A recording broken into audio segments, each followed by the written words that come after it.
me get confirmation. Done. Let's see, am I missing somebody? Can you get him?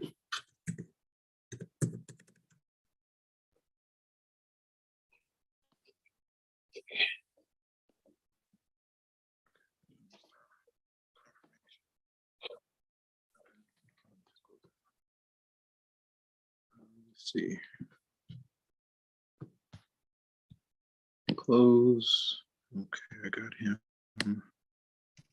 Go here. Let's see. All right, here's the moment of truth. Let me share my screen. Broadcast. Let me get this student.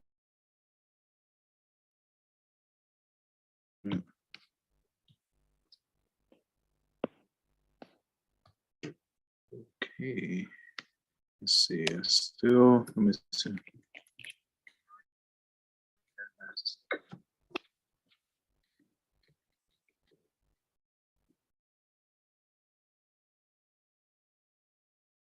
Okay, that looks promising. Let me get rid of this. Okay, so testing. Hopefully it should be working.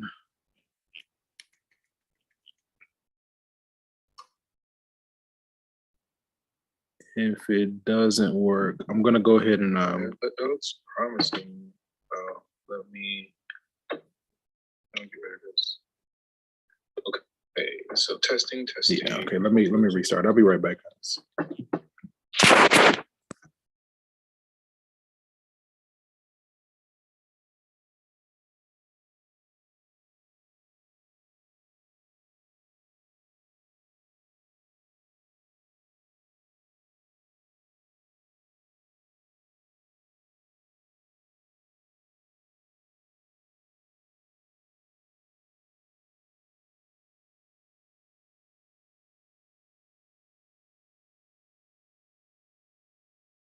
He is a jet set influencer.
Optimize the video.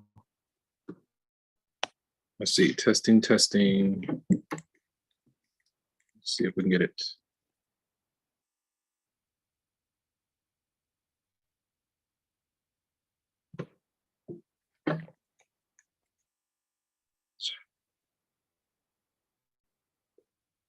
Optimize the video. Okay, that's good enough for me. Okay, so I can see the image. Okay, that's all I was looking for. Okay, so yeah, it's let me kind of not get too excited because sometimes let's see. Thanks. Video. Okay, that's good enough for me. Okay, so I can see the image. Okay, that's all. Okay, that's good enough. Okay. So as usual, I'll do my second wave of attendance around the 15-minute mark, right? So let me see, just as far as announcements goes, so we are preparing for exam 1 to become available this upcoming Sunday. We still have 2 sections, so that's what we're gonna do today. We'll take the first half of class to go through as much of 2.5. Now, you know, again, the way it's structured, hopefully you've already watched my pre-recorded lectures, so this should be a review. Hopefully you have questions, for anything that's not clear, and hopefully we can clear up that stuff before the day ends. But the goal for today is to get through two sections, 2.5 and 2.6. Again, we'll take the first half of class and go through as much of 2.5 together as we can. And then the second half of class, we'll go through as much of 2.6 together as we can, and then that'll be it for the day. So then again, exam 1 covering chapters 1 and 2 will become available this upcoming Sunday at 11:11 a.m. or at least it's scheduled to, it should be. And it'll be available for full credit for 7 days. All right. So it'll become available this Sunday. It'll be due the following Sunday, Sunday night at 11:59 p.m. All right. One thing you should notice about the exam, it should be basically like a long quiz. So hopefully you've been making your way through the quizzes, right? Professor, I have a quick question. Hang on for a second. Just hang on. Got you.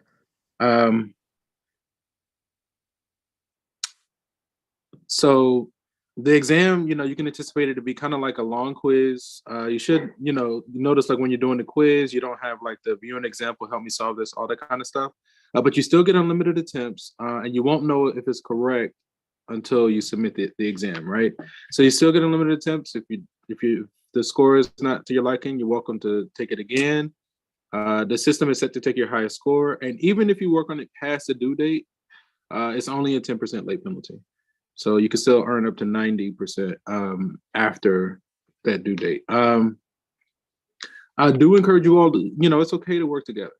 All right. I encourage it. I would encourage you to like seek out the tutors. You can take this material and sit down with them, and you've already paid for the tutors on campus, right? That's included in your tuition.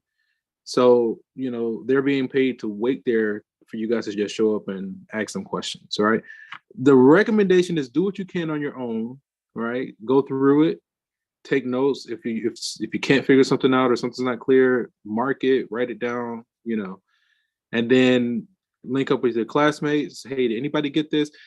I feel like your classmates and the tutors are a little bit better because y'all are closer in age, and so y'all can relate to each other a lot better than I can. I'm not that much older than you guys, but I know that when I say, hey, this is how you do this, and I don't know another way that's more simple, a lot of times I can see students' eyes get glossed over, and I've tried different ways. Now, as I work with different students and they show me, hey, this is how I do this, and I'm like, oh, that's way better than what I was doing. Then a lot of times I'll borrow those techniques and I pass them on to as many students as I can. But what I will do is like make sure we get to the bottom of at least one route to get through these questions, right? It might not necessarily be the easiest. Sometimes it's just not easy, right? Sometimes it's unavoidable. But I do kind of actively seek out the simplest way to get these things done. I think that's it. Oh, and then the other thing was next week. So with the exam being available for 7 days, next week my intent is to just go through as many problem sets together as we can from chapters 1 and 2. So maybe next week on Monday, we'll just devote that entire day to chapter 1.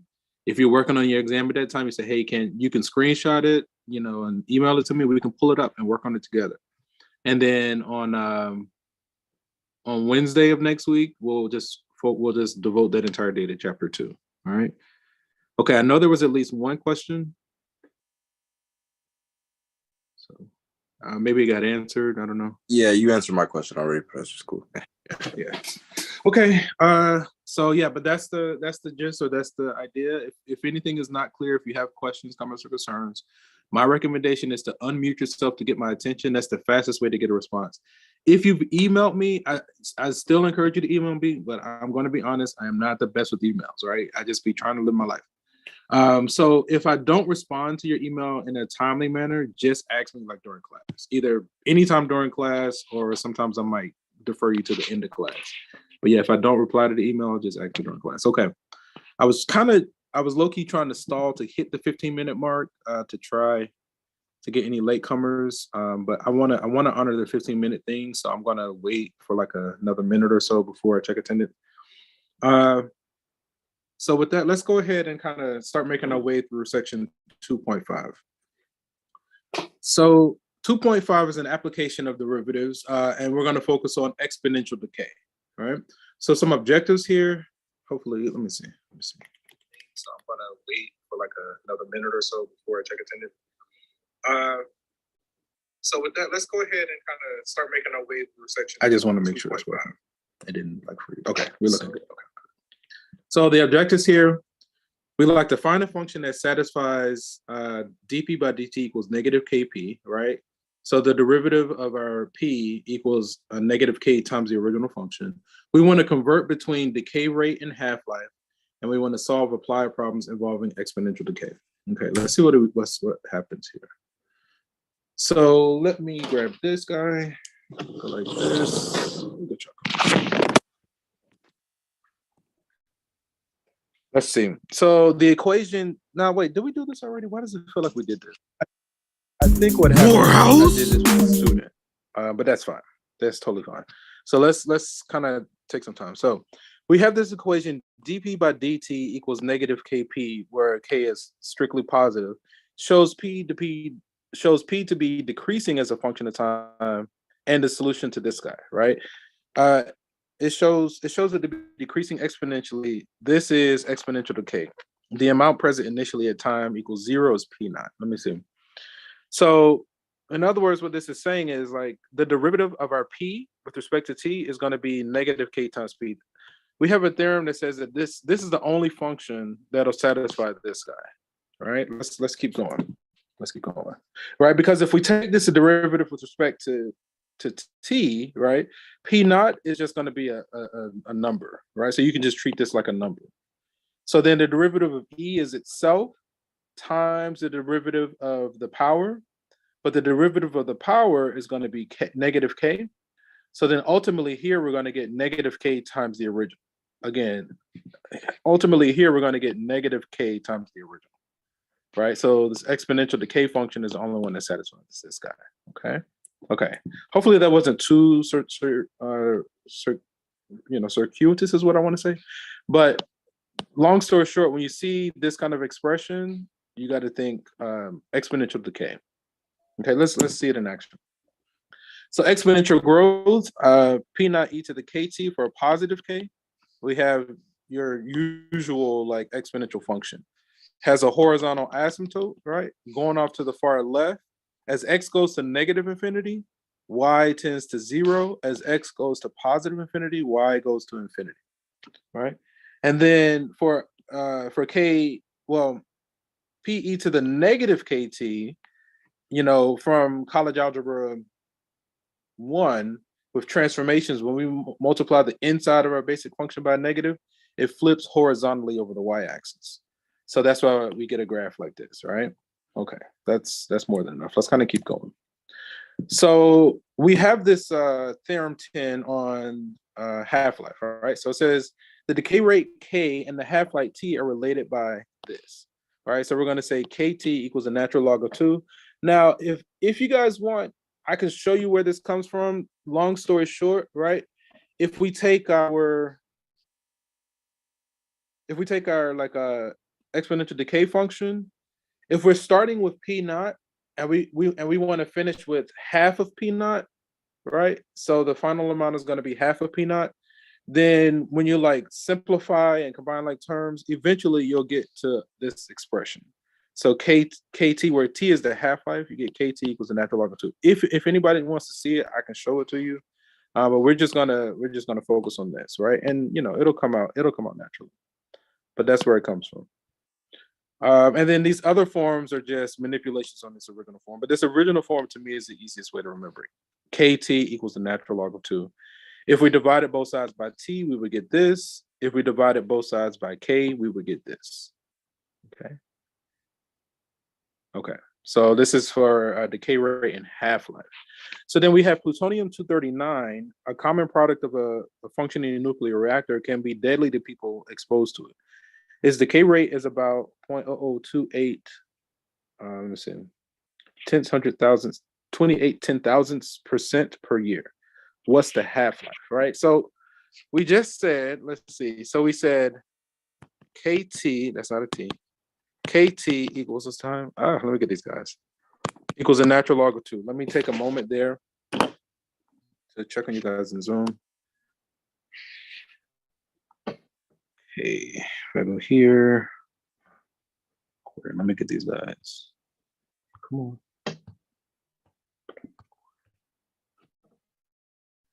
Go here.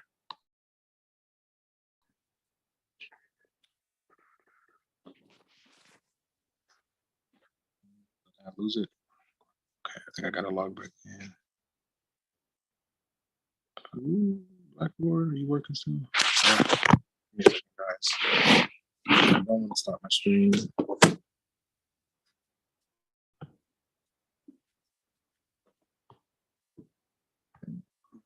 refresh. Just trying to get these two gentlemen I just let in.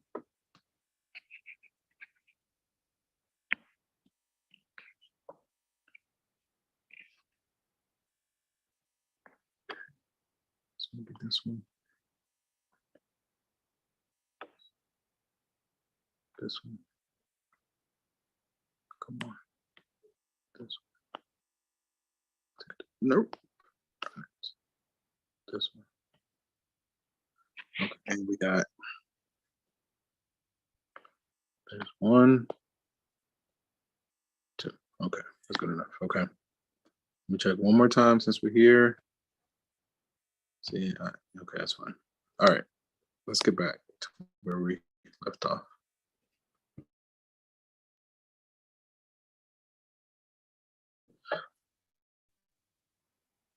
All right. We said that the relation between decay rate and half-life is KT equals the natural log of 2, right? So it says, what is the half-life? Let's see what we're given. It says the decay rate. So we're given that K equals, we have 0.0028%, right? But the percent symbol, you can kind of view that as per 100, right? So this is going to be the same as 0.0028. Usually when we're doing rate, it has to be expressed as a decimal. So the percent symbol, you can just view it as per 100. Okay. So that means we move the decimal to the left two places. Right. Okay. So then if we want the half-life, that means our half-life is going to be basically the natural log of 2 divided by K. And that's going to be the natural log of 2 over that decimal. Let's just do it here, right here. All right, and this one looks good like that. Come on. I'm going to use my trusty, dusty, rusty calculator. Hopefully everyone enjoyed your holiday yesterday to some degree, you know. Anyway, natural log of 2 divided by 0.12348, okay? So almost 25,000 years, all right? If it's a reactor, you want it to be stable, you want it to last for a long time, so that makes sense, all right? We get approximately 755. I'll say 0.226 years. 0.26 years. Okay, let's see. All right, so let's use our prepared notes. Let's put that in a box. Ooh, undo. Okay.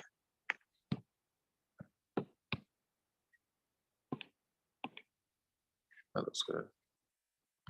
Oh, what happened? Let's go here. So let's copy. Okay, so we got 24,755 years. You see it there, right? Yeah. Okay. All right, let's do another one. Let's keep going. What's the time? Let's keep going. Quick check I usually leave as an exercise. Let's take a look at this one. It says the radioactive element carbon-14 has a half-life of 5730 years. The percentage of carbon-14 present in the remains of plants and animals can be used to determine the age.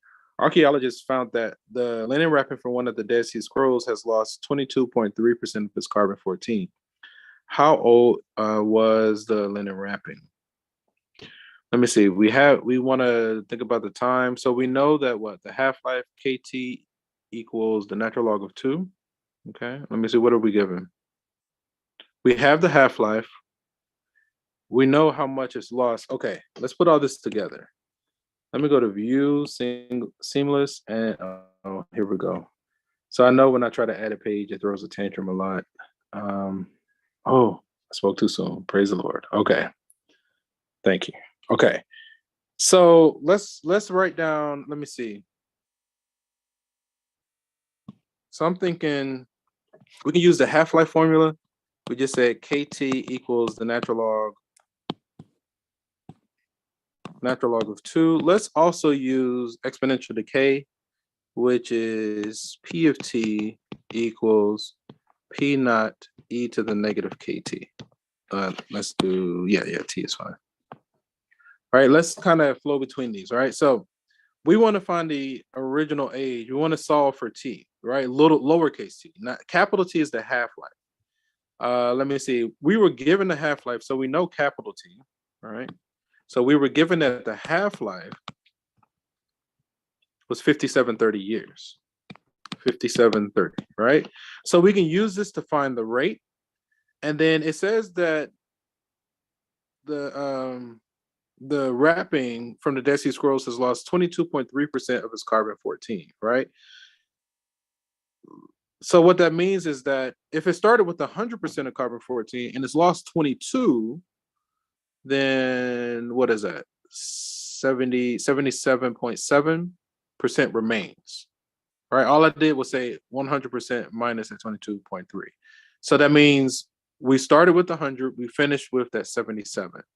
So then we're gonna have everything except T and we can solve. Okay, so let's put it all together. So we were given the half-life. Let's go ahead and solve for the rate, which is our K. So then our decay rate should be the natural log of 2 over that 5730. Okay, let's break out our trusty dusty rusty. So let's do the natural log of 2 divided by 5730. Okay. Actually, I'm going to leave it for the exact answer because I don't want to write that rounded result. It's going to throw us off. So I'm going to leave it. I'm going to leave that K as that exact result. So now, again, if we started with 100% and we've lost 22.3, 20 will put it at 80, 78, 77.3, right? Okay. So that means, and if it's percent, it was 77.3%, but we have to write that as a decimal. So if we move it to the left, we get that much of P naught that remains, right? That's the amount that's present now. We started with the full P naught, and then we're going to say e to the negative. Now the K, we're going to leave it exact as the natural log of 2 over the 5730. Okay, let's clean that up. All right, I'm trying to keep it exact into the end, and the only thing we don't know is T, all right? Because from here, what we can do is divide both sides by P naught. Divide by P naught. This is going to cancel that. That's going to cancel that. And then, yes. Where'd you get the 0.773 from? So it says that in the sample of the Dead Sea Scrolls that we have, it says that it's lost 22.3% of its carbon-14, right? So that means that at the beginning, we started with 100% of the carbon-14.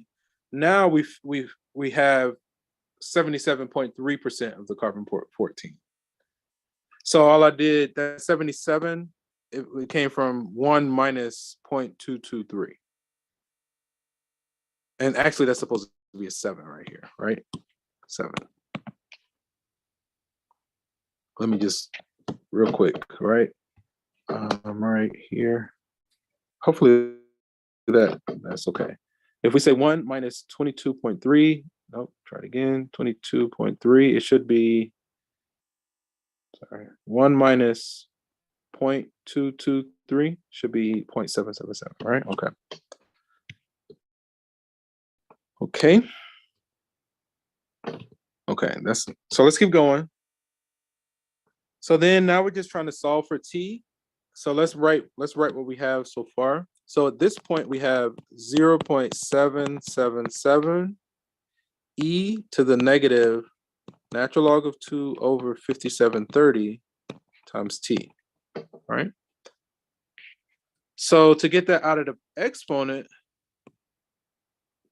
can you see what we're going to do? Take the what on both sides? Take the log of both sides, right? Again, I'm keeping it exactly to the end. The log cancels the e, okay? So on the left, I'm going to leave it as the log of 0.777, right? And then on the right, we have negative natural log of 2 over 5730 times t, right? Professor, Yes.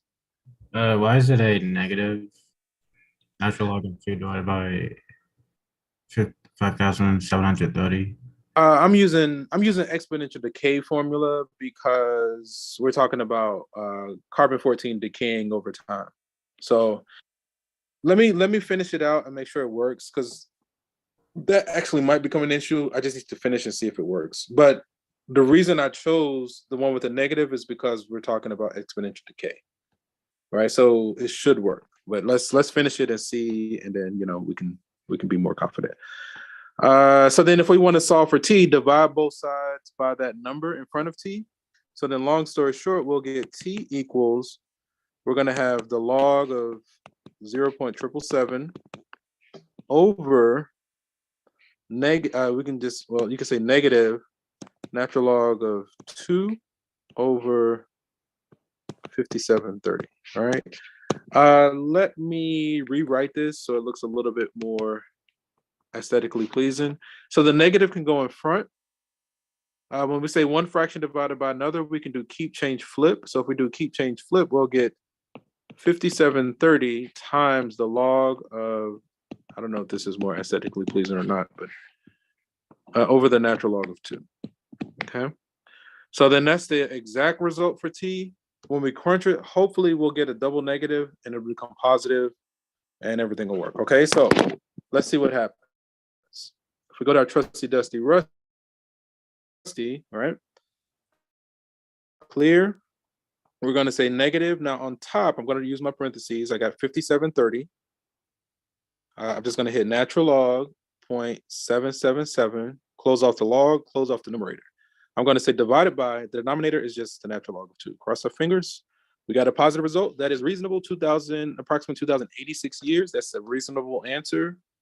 So I'm going to be confident in it and I'm going to go with it. We got that it's been approximately 2,086 years.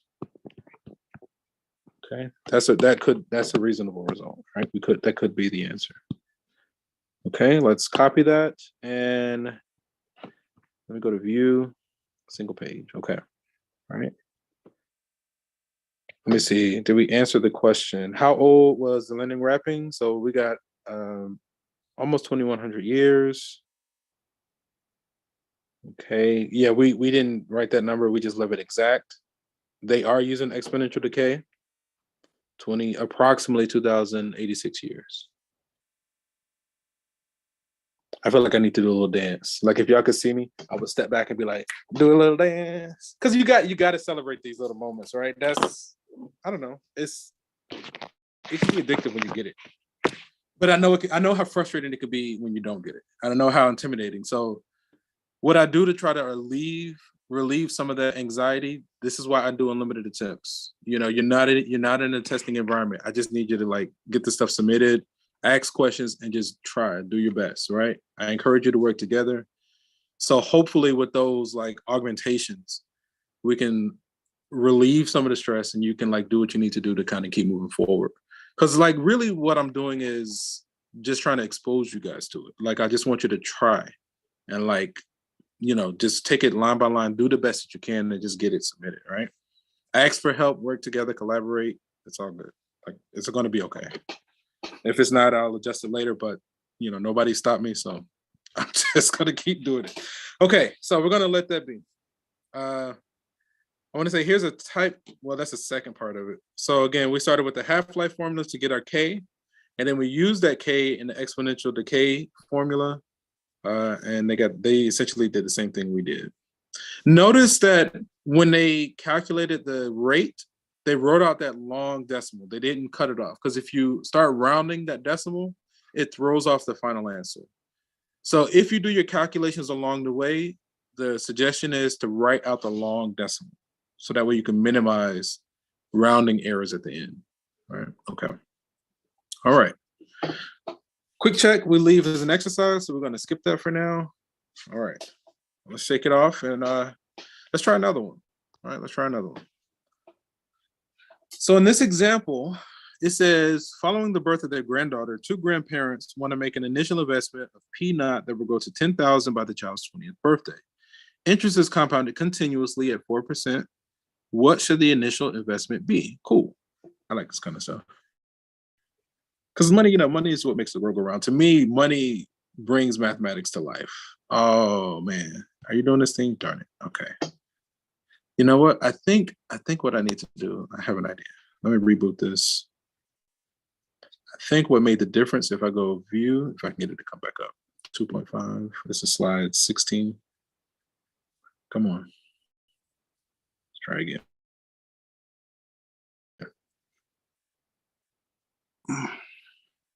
Slide 16.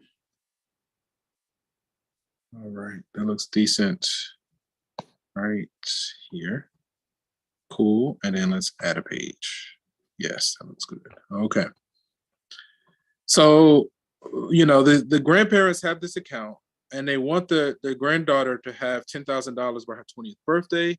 It has continuous compounding interest at 4%. What should the initial investment be? So we're basically solving for P naught, right?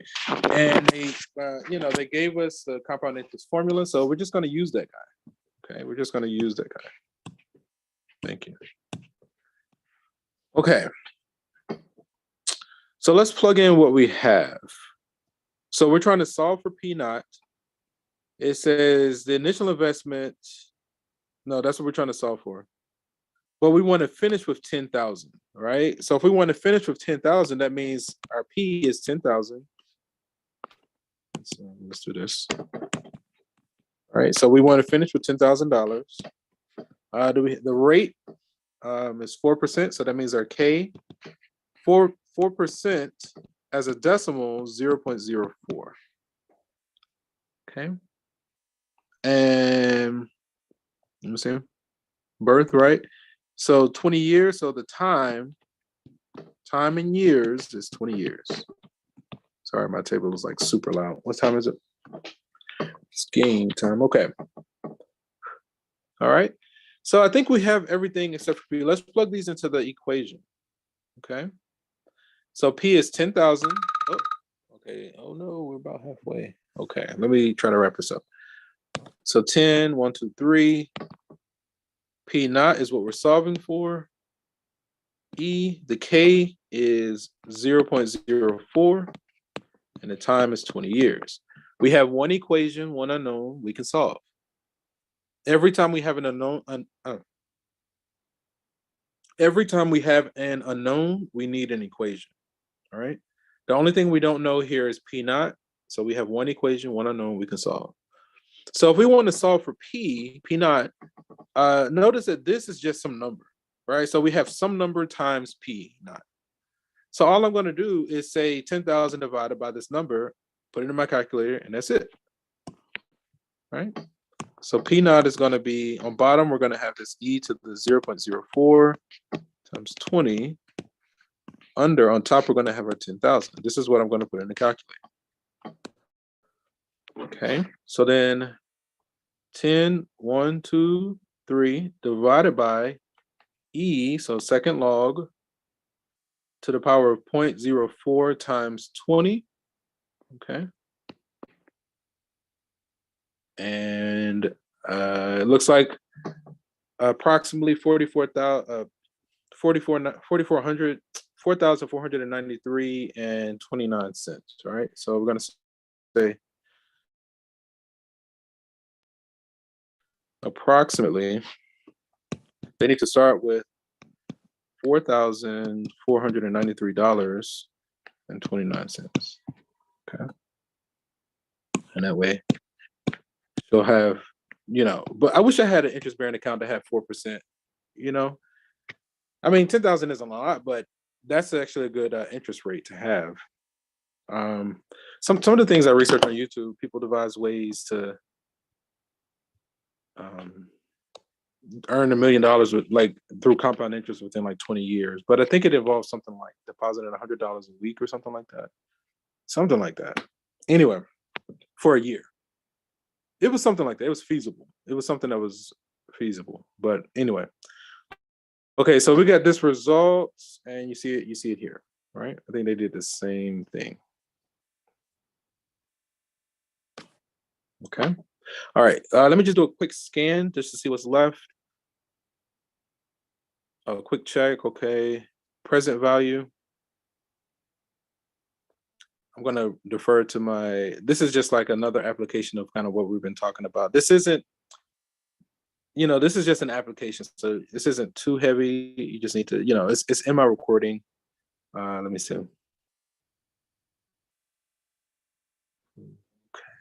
Okay, yeah, so it was just that one extra part. So I'm gonna have to defer to my my pre-recorded video. Let me check on you guys in Zoom. Okay. Let me get the student.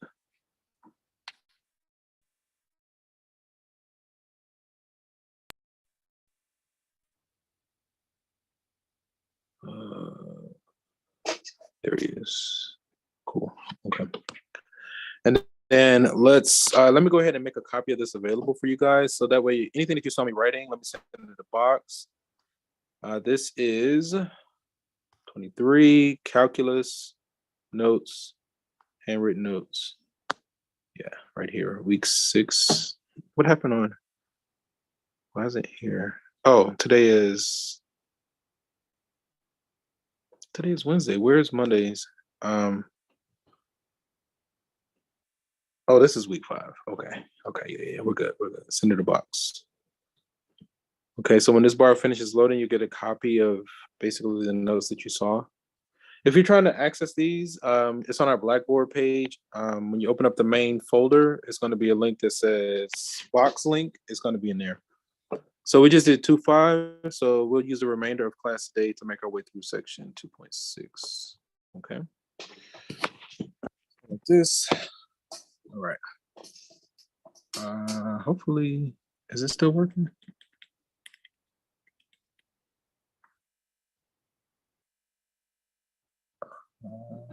So we'll use the remainder of class today. That's fine. Okay. Let's see. So I think this is the last section for chapter 2. All right. And we'll be ready for exam 1. Again, just do your best. And I encourage you to collaborate. So section 2.6, we're going to look at the derivatives of a to the x and log base a of x. All right. Some objectives: we like to differentiate functions involving a to the x, and we like to differentiate functions involving log base a of x. Okay. So let me think about it.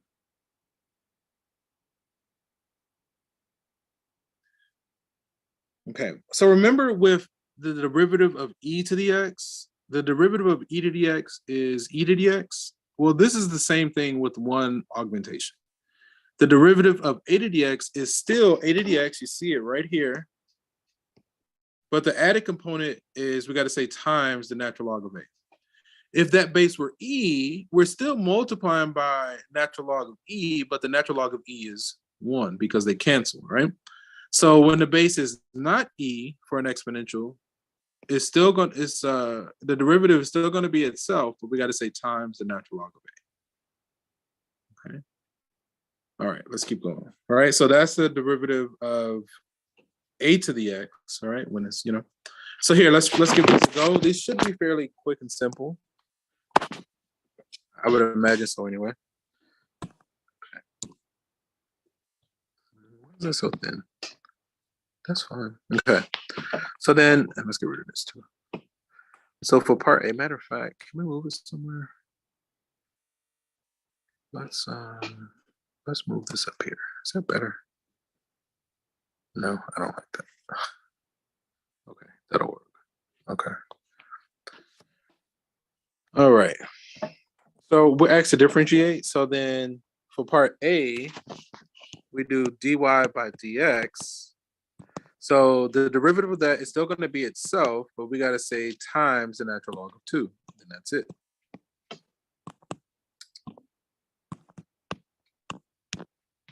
Okay. For part B, okay, dy, let's be consistent. Dy by dx, that derivative is going to be itself times what, the natural log of 1.4. I'm just going to leave it like that. Natural log of 4. Okay. I mean, we could probably simplify that, but that's the gist of it. And then C, so if we want f prime, it's going to be itself times, wait a minute. So it's going to be itself times the natural log of 3, but then we need to apply the chain rule. So we got to say times the derivative of the power, right? So we're going to have our natural log of 3 times itself, so 3 to the power of 2x plus 1. And then we're going to say times the derivative of the power, which is just going to be a 2. Okay. And I'm just going to rewrite it as, you could either say log 9, but I'm going to leave it as 2 log 3 times 3 to the power of 2x plus 1. Okay. Can we paste? Awesome. There's that one. And like, I just want to encourage you guys to just try. Like, I know this stuff looks intimidating, but I feel like if you just slow it down, take it line by line, be confident, and keep trying, it will click. It will click. All right. Let's keep going. Let me see. So we got natural log of 2 right here. That looks good. We got the same thing here. And I think we got this guy as well. Okay. Okay, so that was an example on the derivative of exponential base A. Quick check, I'll leave as an exercise. All right, so for log, I think when we did the derivative of natural log, that one was basically du over u, right? So, all right, that's the way I remember natural log, is du over u.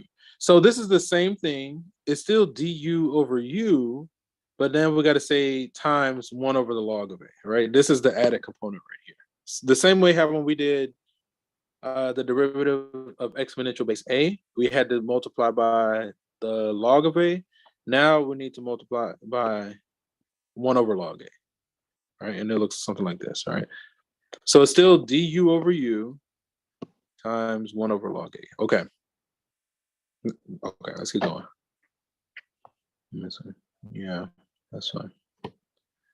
All right, so let's give it a go.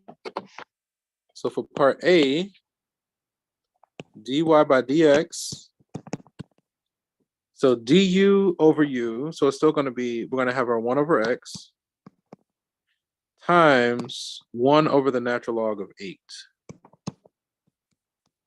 Right?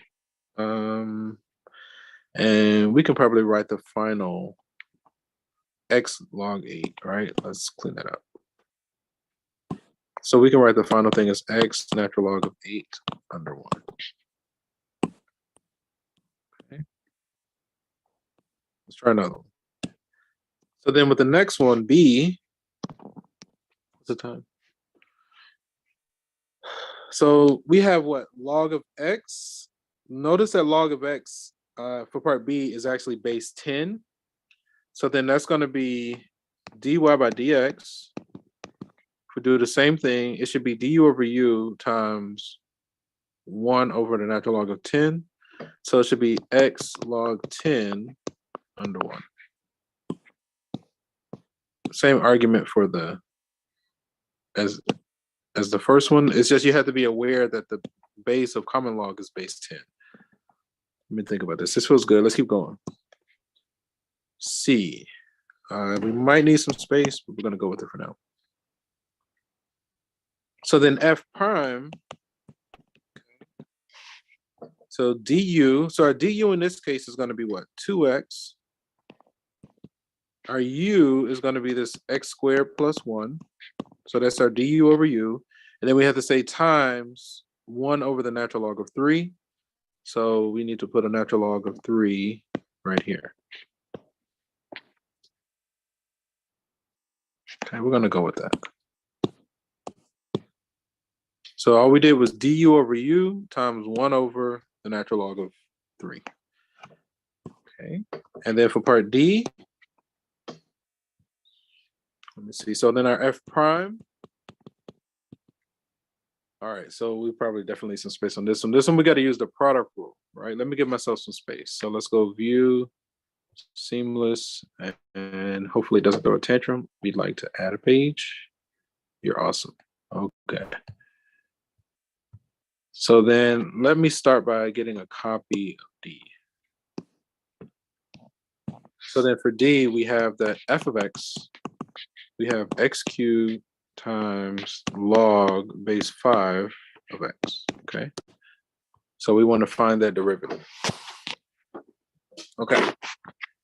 So we have to use the product rule, right? So when we go to find f prime, so we got to do what? First times the derivative of the second plus the second times the derivative of the first. So the first is this guy.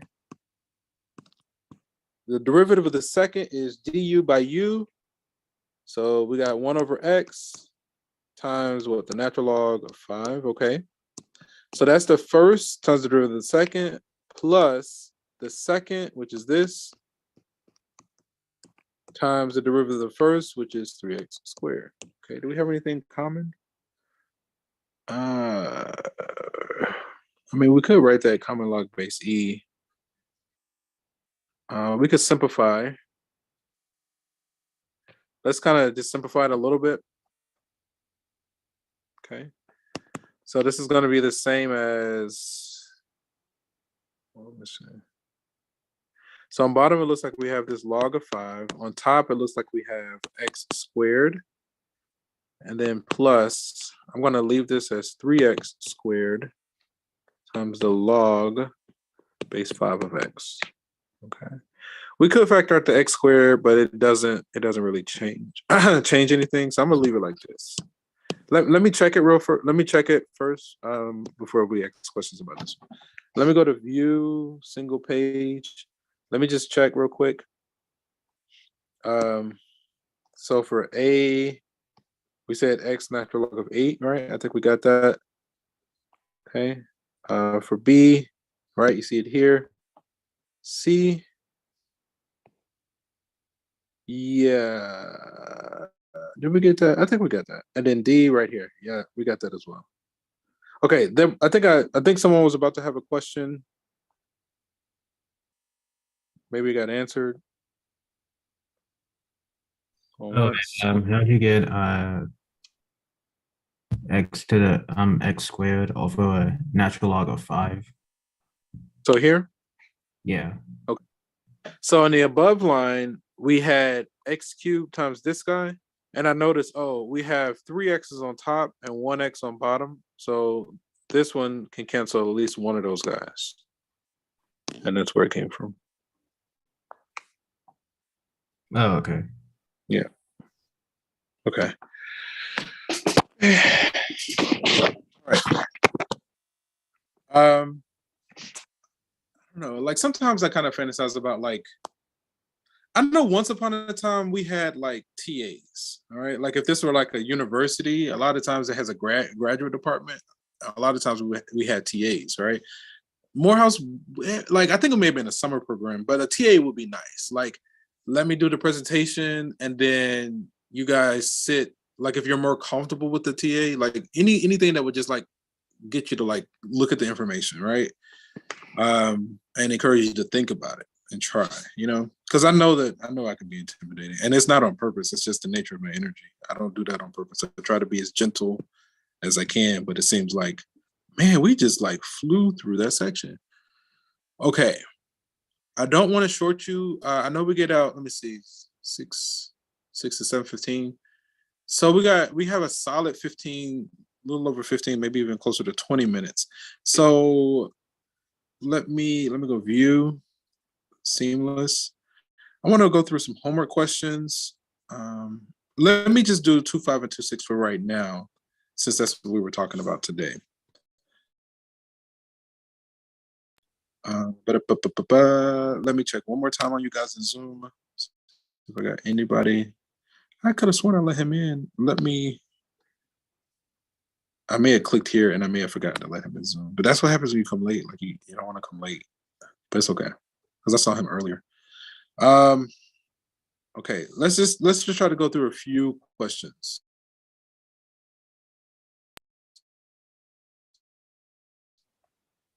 From the homework, we're gonna go here. What do y'all think about all these objects that's shooting out of the sky? All right, like why won't they just say UFOs? Like, come on, like why won't they acknowledge aliens? Like, come on, you mean to tell me we still supposed to just believe that like we're the only life in existence on this planet? Come on, like it's exciting. I feel like we're really close to disclosure. I'm kind of stalling, allowing this opportunity to load.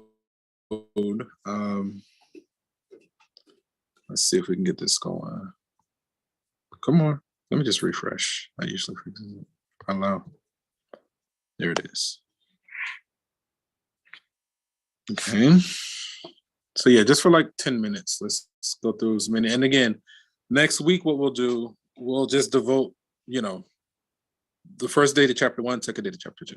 Calculus for business. Come on. Thank you. Allow. That's fine. Okay. Let's focus on 2. 2.5. Let's do 2.5 and 2.6. We'll start with 2.5. I'm just going to start with question 1. I think I might skip this. A lot of the times these are review. This comes from, see, that's an augmented review. Let me skip this. Skip that one. Keep going. Come on, can we get to 2.5? That's 1.5. Okay, let's see this one. I can zoom in a little bit. Okay. So it says, a chemical substance has a decay rate of 8.2% per day. The rate of change of an amount N of the chemical after T days is given by this. Okay, so that means working with exponential decay, let N not represent the amount of the substance present at time equals 0. Find an exponential function that models the decay, right? So this is how we remember when we introduced this section 2.5. We said when we see this, this derivative equals the rate times the original. This form here, when we see this form, especially with having a negative, that means that we're working with exponential decay, right? We're talking about a chemical substance decaying.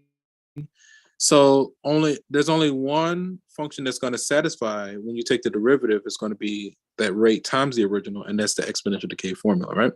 Okay, so let's get a copy of this guy. Come on. Right here. Right here. We'll go like this, okay? Done. Copy and delete. Let's drop it right here. I'm gonna paste. Okay, so let's take some notes. Okay. So it says find an exponential function that models the decay. Okay, so for part A, oh no, stop. For part A, we're given dn by dt equals this negative 0.082n, right? So when we introduced this section, it should fit the model, the exponential decay model, right? So it should fit the model. Let me see. N of t equals n naught e to the negative kt. All right. That's it should fit that model. Okay. So we have the k. K is 0.082. Let me see. Because you see the 8.2% per day, you got to divide by 100, so it becomes the 0.082. So we have K. Well, do we have the starting amount? Chemical substance has the decay rate of that, right? Let N not represent that. Time equals 0. Okay. That models the decay. We got the rate. Let me see, we got K. Let N not represent, okay. So I think all they want here, we're gonna say, oops.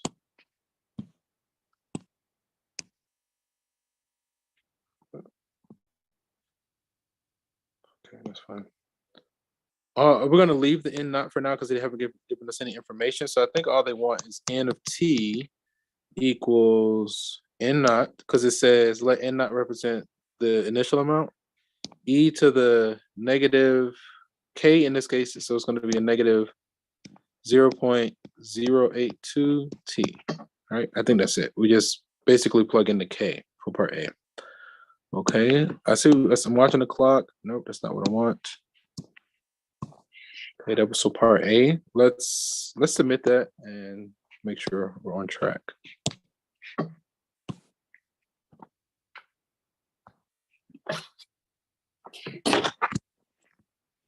It's a weird thing. She feels her claws like the chicken bones. It's like funny and weird.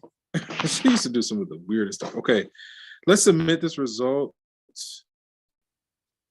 So we said, go away, off. Okay, we got to do this whole. Okay, so we said N sub 0, no, and not e to the negative 0.082 T, right? I think that looks good.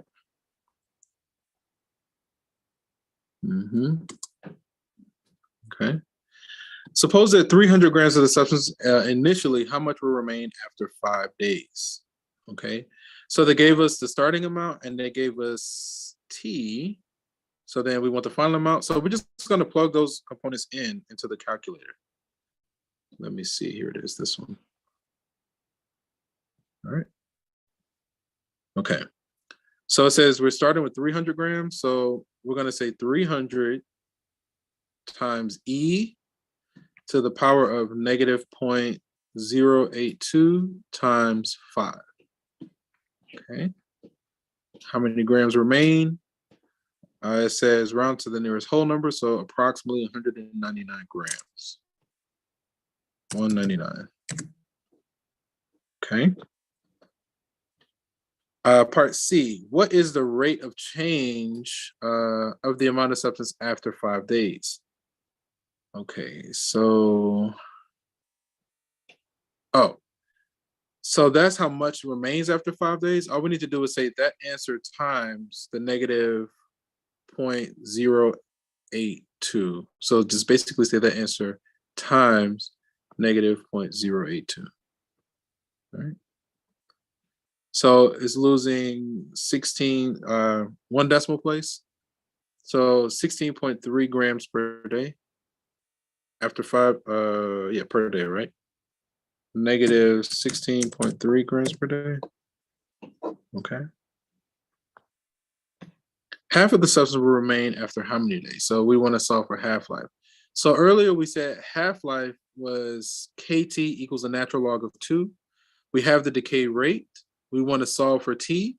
So KT equals the natural log of 2. So then it should just be the natural log of 2 divided by K. All right. It should just be the natural log of 2 divided by K. Natural log of 2 divided by our K is 0.082. Okay. Half of the substance will remain after round to 1 decimal places, 8.5 days. All right, that's not 5. Come on, why can't I click the 5? There we go. Okay, so that was half-life. That was it. We got time for at least one more, maybe 2. Let's do another one. It says substance A, this is fine. Substance A decomposes at a rate proportional to the amount of A present. Write an equation that gives the amount A left of an initial amount A naught after time T. If we're talking about decomposing, so this sounds like exponential decay. Let's see if we can find exponential decay, A not e to the negative kt, C, right? I think C looks promising. A looks like it's missing the E. B just looks like it's missing the E and the negative. C looks promising, right? Exponential decay, so we have a negative power. And I think D is exponential growth, all right? But we want decay, so we're gonna go with C. Okay. So then for part B, it says, it's found that 14 pounds of A will reduce to 7 pounds. So they're basically setting us up for the half-life, right? Because we started with 14, we finished with 7, so they'll tell us about half-life. After how long will there only be 1 pound left? Okay. So I think we need to take some notes here. I think all we need is that here. Copy. This will probably be the last one. Probably should have finished before I said that, but that's okay. I hate to get you guys' hopes up. Okay, let me see. Copy and delete. Top. Nope, not there.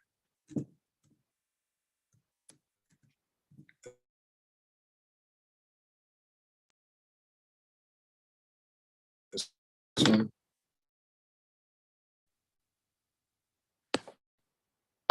Okay. Okay, we want to use this information. Okay. So with things like this, right? We usually kind of flow between two equations or two formulas. The half-life being KT equals the natural log of 2. Remember, that's half-life. And then we're also talking about exponential decay. So then that means we're going to have A of T equals A naught e to the negative KT. So it says after how long? So we're solving for T on the far right. Let's see. 14 pounds will reduce to 7 in 6 hours. Let me see. Can we just plug it in there? Does that tells us about the half-life? Oh, okay, right? So if we go from 14 to 7 in 4.6 hours, that means, right? What does that mean? That means our half-life is 4.6 hours, right? They just gave it to us. We started with 14, we finished with half. That took 4.6 hours, so we didn't need to calculate. They gave us T, but we can use that T to solve for K, right? So they gave us the half-life, they just worded it a little bit differently. So we can use that to solve for K. So that means our K is going to be the natural log of 2 divided by 4.6, okay? So then I am looking for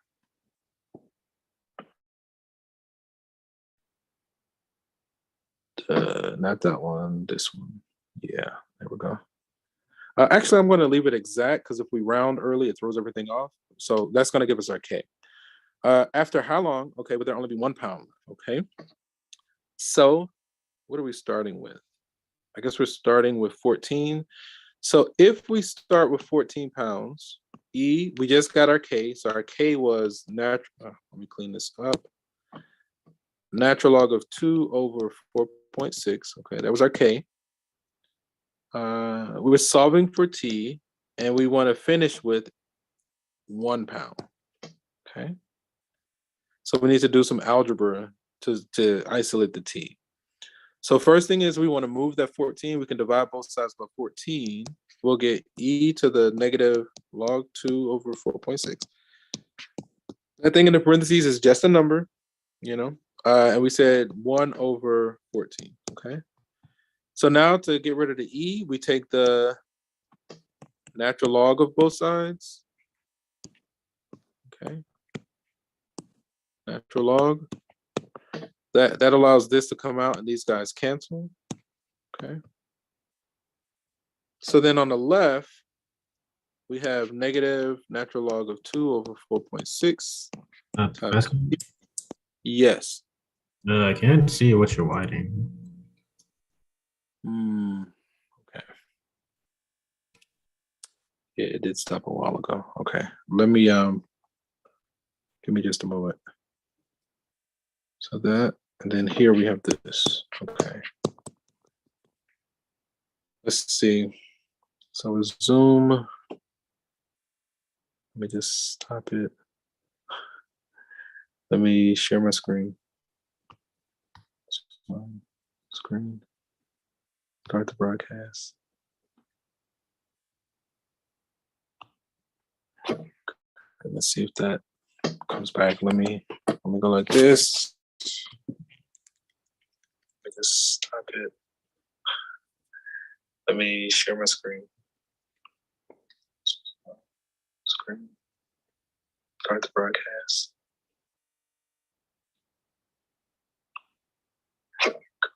Let's see if that comes back. Let me go like this. I just stop it.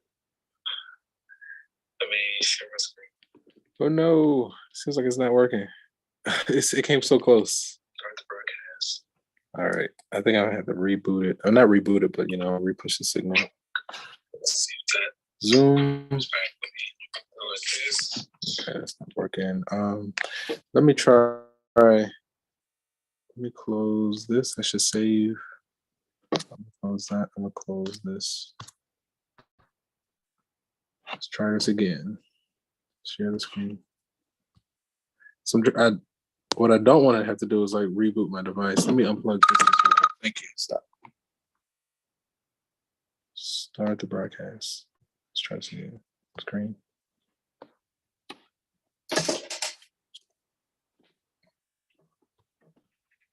Okay.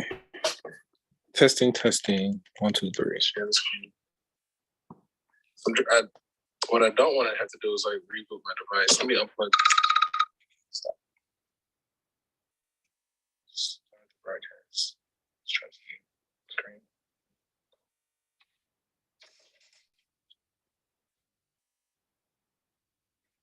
Hey. Testing. 1, 2, 3. Okay, let me see. Hang on.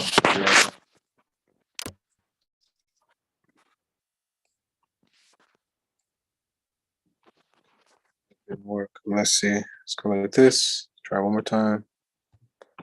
Screen. Start the broadcast. I see the clock. I'm about to get you guys out of here. If I can just get the image to push, we're almost done with this one.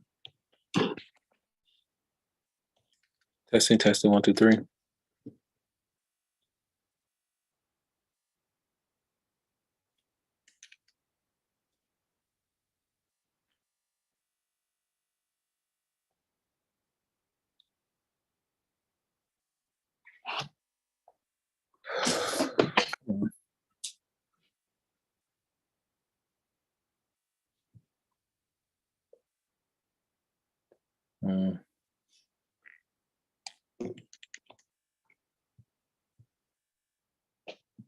Okay.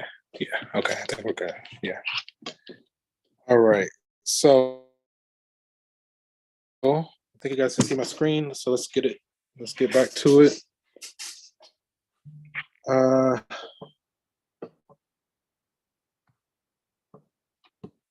Okay.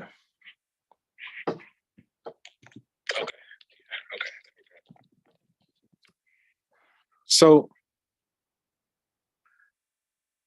I'm just looking for the image. Sorry. Okay, there it is. Okay. So the last thing that we did, we took the log of both sides. That allowed us to take this exponent out and move it in front. And then, the log persisted on the right-hand side. Okay. So then one more step is we just divide both sides by that number in front of t.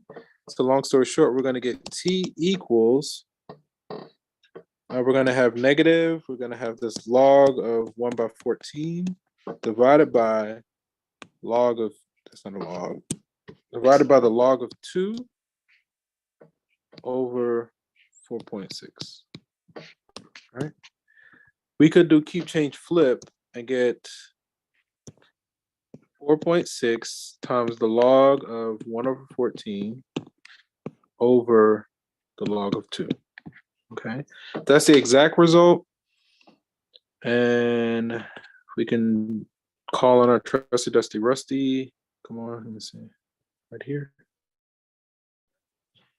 Right here. Okay. Let's just put that in the calculator. We got this negative. Now the top is 4.6 times the log of 1 over 14. Okay. Divided by, let's close off that numerator. Divided by the log of 2. Okay, this is what we got. Let me see. How long? What was the question? For part B, said 17. Let's hop back here.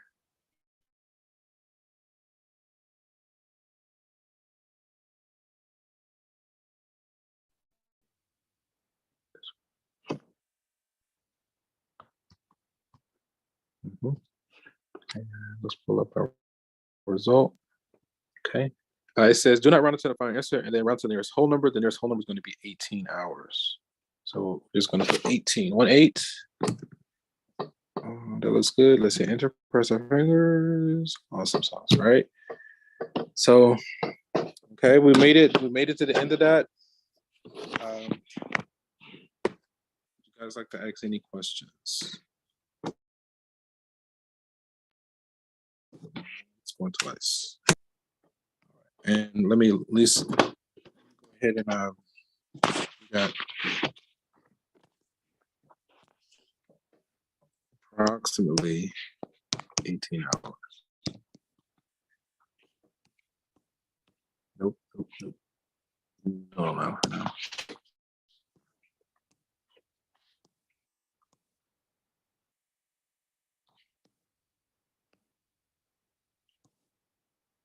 Okay. Let me go ahead and make a copy of this available. So I'm going to share, send it to Box. All right. So when this bar finishes loading, you'll get a copy of anything that you saw me writing. If there aren't any burning questions, we're going to go ahead and end the session here. And from one beautiful mind to another, enjoy the rest of your day, guys. Okay. Good luck with everything. Take care. Peace.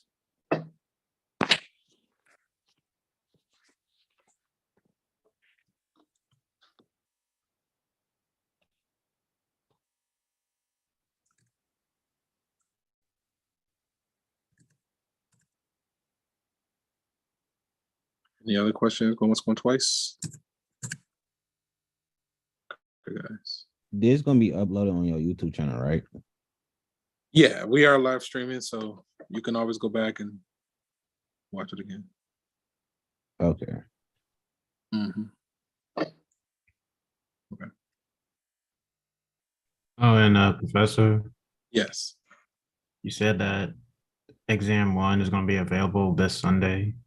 Yeah, it should become available this upcoming Sunday at 11:11 a.m. and it'll be available for 7 days for full credit. Okay. Mm-hmm. All right. Thank you. Mm-hmm. Enjoy your evening.